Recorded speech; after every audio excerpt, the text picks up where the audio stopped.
Hi అండి, welcome back to our channel stitch life. ముందుగా cloth వచ్చేసి ఈ షేప్లో కట్ చేసుకోవాలి.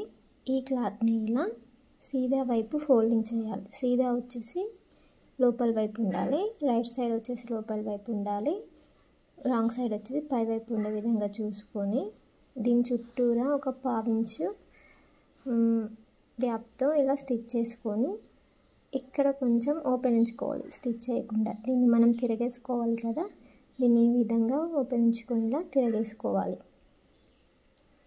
తిరగేసుకున్న తర్వాత ఈ హోల్ని, ఈ గ్యాప్ని మనం స్టిచ్ చేసుకుంటే సరిపోతుందండి. ఇక్కడ కార్నర్స్ అన్నీ మంచిగా వచ్చే విధంగా నేను మగ్గం వర్క్ నీడిల్తో ఇలా సరి చేసుకుంటున్నాను. మీకు అందుబాటులో ఉన్న దాంతో ఇలా సరి చేసుకోవచ్చు. ఇలా మొత్తం ఇలా మనం సరి చేసుకున్న తర్వాత దీని చుట్టూరా స్టిచ్ వేసుకొని ఇక్కడ వీడియోలో చూపించిన విధంగా మధ్యలో నుంచి ఇలా ఫోల్డింగ్ చేసుకుంటే మనకి బటర్ఫ్లై షేప్ అనేది వస్తుందండి. దాన్ని మనం ఇలా నీడిల్ సహాయంతో థ్రెడ్తో స్టిచ్ చేసుకోవాలి. సో చూస్తున్నారు కదా, మొత్తం ఈ విధంగా థ్రెడ్ సహాయంతో మొత్తం చుట్టూరా స్టిచ్ చేసుకుంటే మనకి బటర్ఫ్లై షేప్ అనేది వస్తుంది.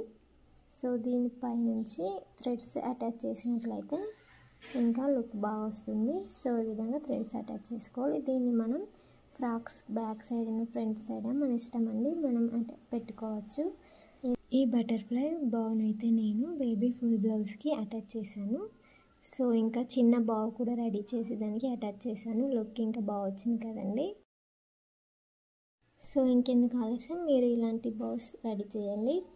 సో ఈ ఫుల్ బ్లౌజ్ వీడియో వచ్చేసి నేను మన ఛానల్లో ఆల్రెడీ అప్లోడ్ చేశాను. దాన్ని డిస్క్రిప్షన్లో లింక్ ఇస్తాను, ఒకసారి చెక్అవుట్ చేయండి. ఇంకా మన ఛానల్ సబ్స్క్రైబ్ చేయకపోతే వీడియోకి లైక్ చేయకపోతే లైక్ చేయండి, సబ్స్క్రైబ్ చేసుకోండి, కామెంట్ చేయండి. Thank you for watching.